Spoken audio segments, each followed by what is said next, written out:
Ito pong aking salaysay ay marami pong mga tao na mababanggit at ako po ay humingi ng tawad sa mga tao na to, pero kailangan ko pong sabihin yung katotohanan. Medyo napakabigat po ng mga babanggitin ko rito. Meron ka pa bang kailangan na worth 355? Ilan daw po yung natitira. So ako po ay nagpasa ng listahan sa kanya. Kay Senator Estrada about the 600 million kay Senator Joel po. Nagpasa po ako ng listahan without the knowledge of Senator Joel.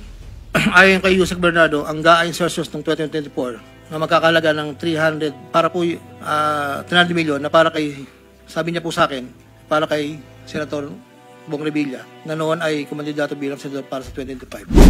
Taong 2022, yun nga po, nabanggit ko kanina, humiling Senator Joel Villanueva ng proyektong multipurpose building, kakalaga ng 1.5B.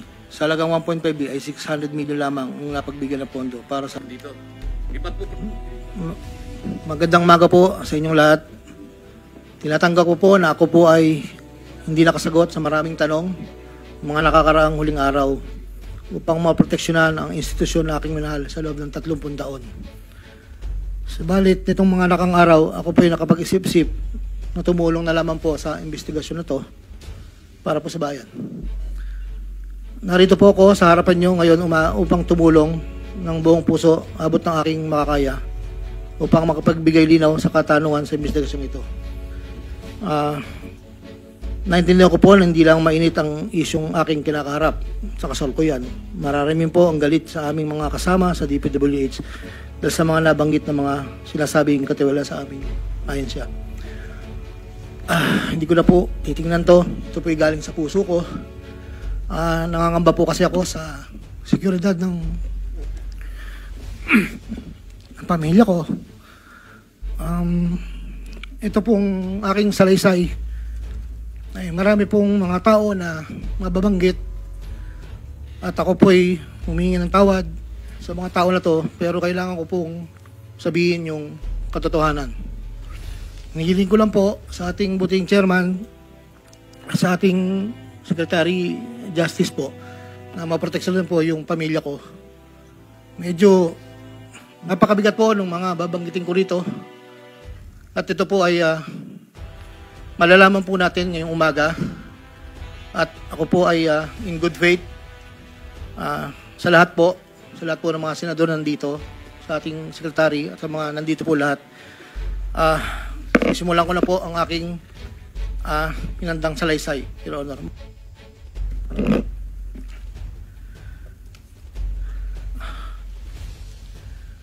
Sa akin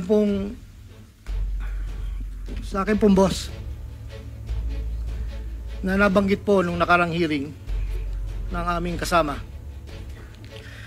Undersecretary Roberto Bernardo po.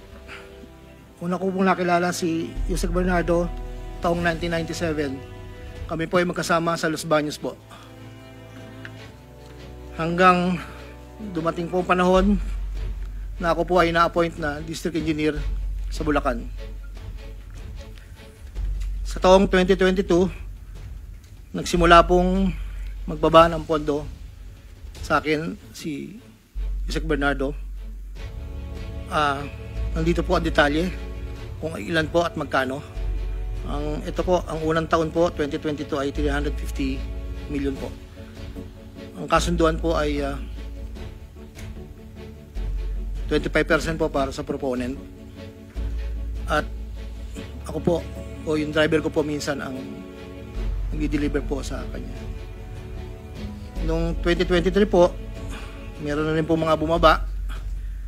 Dito po, naka-specify po lahat kung ang titulo, ang title po ng project, amount, at kabuang ibinaba po ang aking boss. Ang iba pong sistema, sa simula po ay nagpapabigay po ng pauna lang pong 10% pag po lumabas na po sa pag-net po. Tapos po, ang kabuuan po ay paglabas po ng GAA.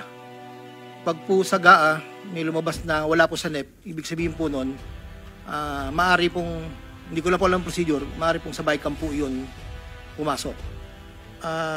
Andito po lahat po ang detalye sa aking sinumpang salaysay. At meron pa pong mga UA po, program allocations po yata yon na naibabarang po sa akin noong 2024. At hindi naman po lahat yon ay sari-sari pong project po yata yon.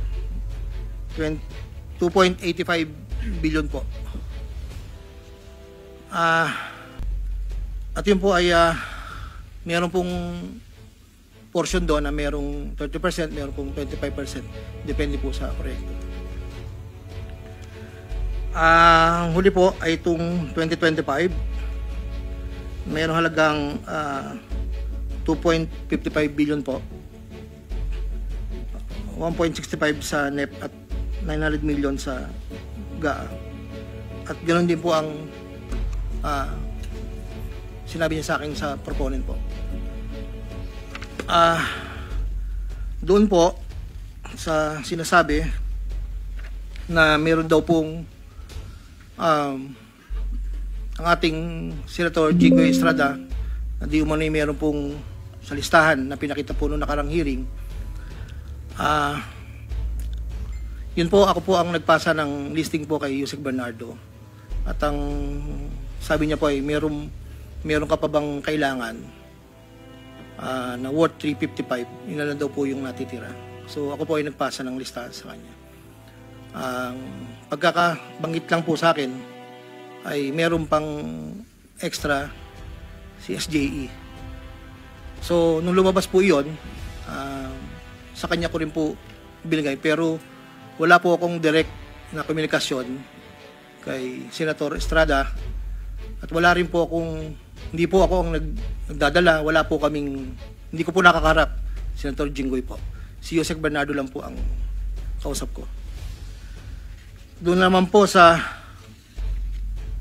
nasabi nung nakarang hearing po about the 600 million kay Senator Joel po. Ang totoo po noon, yun po ay multipurpose building. Ang request niya po talaga. Dahil hindi naman po na ma-accommodate nung nire-report ko po sa kay Yusek na hindi po ma-accommodate yung request. Nagkaroon po ng idea, kaming dalawa po ni Yusek Bernardo na tapatan na lang kung sa kwentahan lang po na ang proponent ganito, parang daw po mapagbigyan.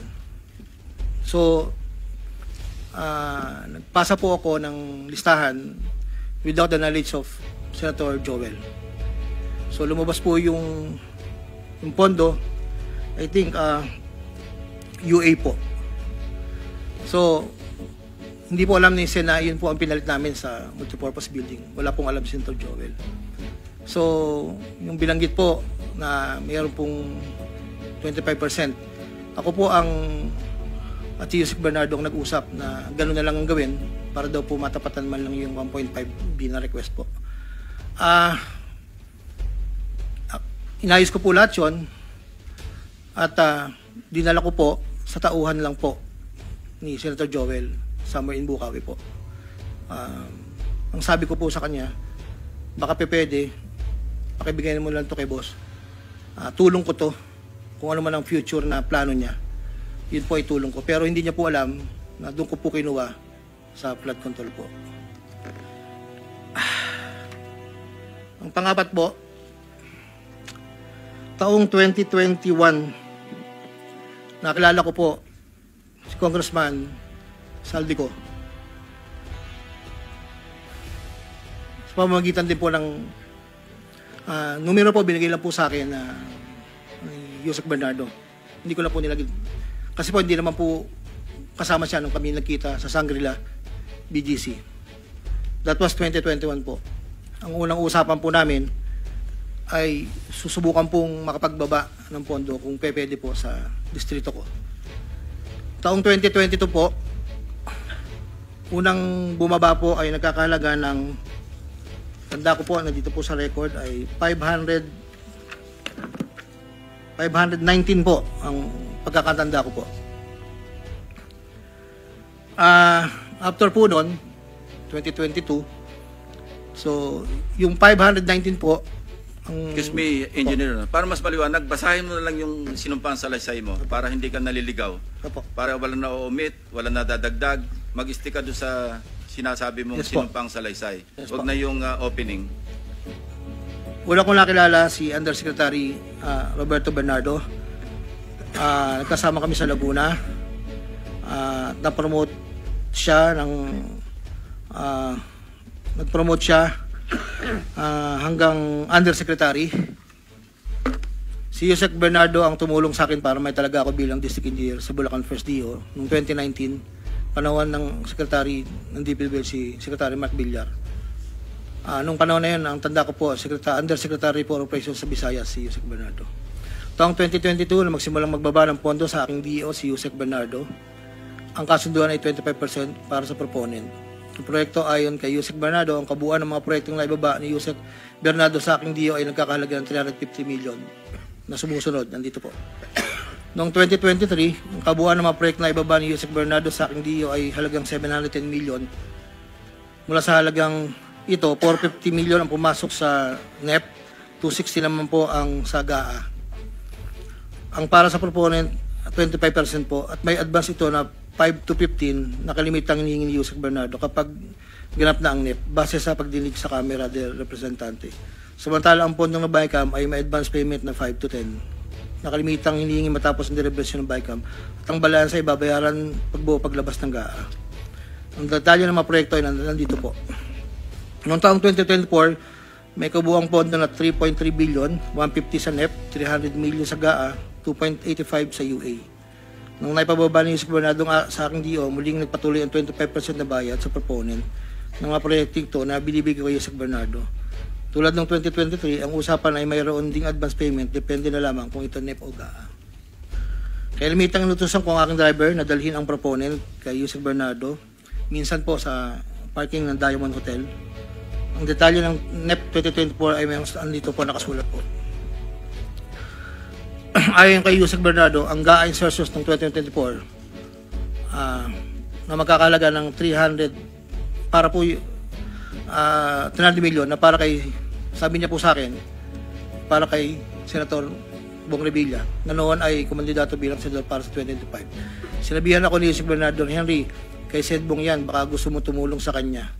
Dagdagan mo ang proponent ko na bahala. Sinabi ko kay Yusek Bernardo, sige po boss, kaya po imbis na 25 ay naging 30 ang naging proponent doon po sa tatlong project na nakalagay po dito. Ang project po ay construction of flood control structure along Angat River, Sipat Section Plaridel, construction of flood control structure along Angat River, Lumang Bayan, construction of flood control structure along Giginto River, Mali Section, Giginto. Ang total po ay 300 million po. Yun po ay ayon kay Yusek Bernardo. Never ko pong nakakausap si Senator Bong Revilla. Never po.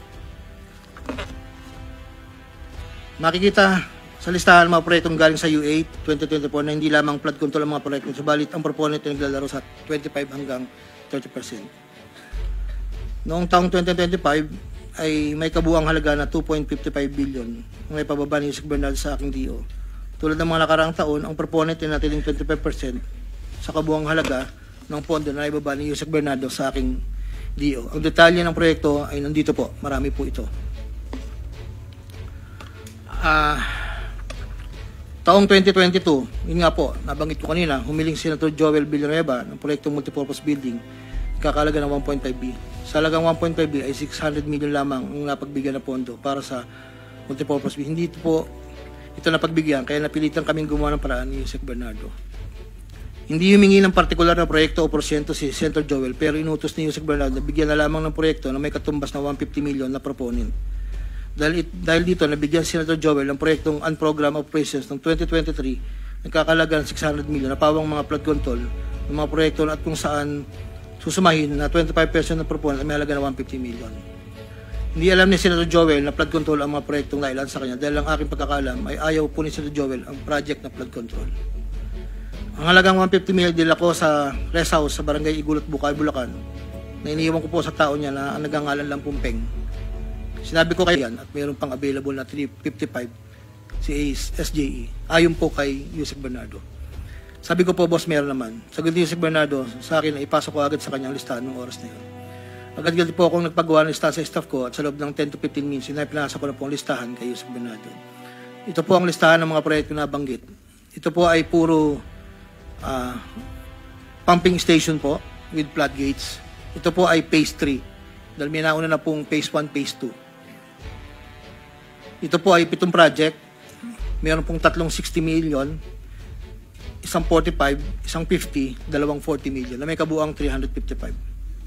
Ang proponent po nito ay 25% at binigay ko yung Yusek Bernardo kasama ang may iba pang proponent ng mga pondong binaba niya sa akin para sa taong 2025. Wala po akong direktang transaksyon o direktang pakipag-ugnayan kay Senator Jinggoy.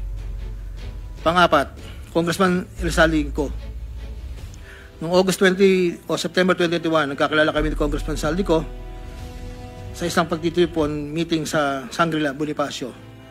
Doon ay napag-usapan namin ang plano ni Kong Saldi na sumubok na magbaba ng pondo papunta sa aking distrito para sa iba't ibang proyekto.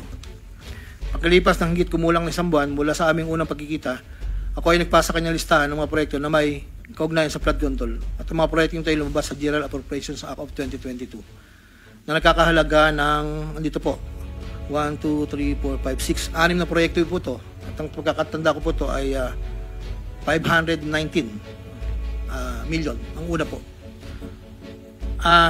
Sa pagitan ng 4 na taon, mula 2022 hanggang 2025, naging tagapagtaguyod si Kong Saldi ng mga proyekto sa Bulacan First. May higit kumulang 426 na proyekto. Ang kabuang halaga ng proyekto nito, ayon po sa nalakap kong record, ay hindi bababa sa 35 billion, 24 million pesos. Million or billion? Billion, Your Honor. Andito po yung summary. Pwede ko pong state, Your Honor. Go ahead. Sa taong 2022, yun po yung una, bycam lang po ito ayon sa record po. 519 million. Sa 2023, 5 billion 790 sa NEP, 3 billion 250 sa bycam, at 3 billion 890 sa UA. 2024, 5.8 billion sa NEP, sa bycam 5.084, sa UA 3.306. Sa 2024, nakakalaga po ng total na 14 billion 190. Sa 2023, 12 billion. Sa 2022, 519. Noong pong 2025, ay 7 billion 385 na lang po sa NEP. Wala na pong kasunod. Sa bawat proyekto na pinapasok ni Kong Saldi, meron akong binigay na obligasyon sa kanya para sa pondo base sa aming kasunduan. Noong 2022, ang kaniyang hinihingi na budget na sa bawat proyekto ay 20% lamang po. Noong 2022. Kung makikita nyo po, Your Honor, isasabay ko na rin po ito, na yung larawan po ng nandun po sa kasama po ako, na nakatayo, yung opisina, yun po yung 20% po na 2022 inaayos po namin doon sa litrato po. Subalit nung taong 2023 hanggang 2025, ito tumaas ng porsyento ng 25% po. Ang pag-abot ng porsyento para kay Kong Saldi sa bawat proyekto ay kadalasang hindi isang baksakan. Ito rin ay nakadepende kung paano na ipasok o na-insert. Kapag ang proyekto na napasok sa NEP, ang unang 10% ay agarang binibigay ko kay Kong Saldi. Habang ang balanse na 15% ay paglabas na po ng GAA within 1 to 2 months. Iniipon ko muna po yan bago po ipadala sa kanya. Kapag ang proyekto naman ay naipasok ng Kong Saldi sa BICAM, ang unang 10% ay binabayad sa kanya matapos lumabas ang GAA at ang balancing 15% ay binibigay makalipas ng 2 buwan mula nang maaprubahan ng GAA. Pero kapag proyekto ay naipasok gamit ang UA, ang 25% ay agarang iniipon ko pati binibigay kay Kong Saldi. Ang pambayad para kay Kong Saldi ay nanggaling sa mga advances mula sa kontratista pero hindi na alam ng mga kontratista kung para kanino ang advance na yon. Ang pera na nakalaan para kay Kong Saldi ay dinadala sa akin. Ako naman po ang nagdadala o naghahatid na hinihinging porsyento ng Kong Saldi sa iba't ibang tao niya. Hindi ko po siya na-meet during pagdadala. Ang tao niya po ay may alias lang Paul at Mark. Dahil sila po yung nag-message po sa akin through Viber.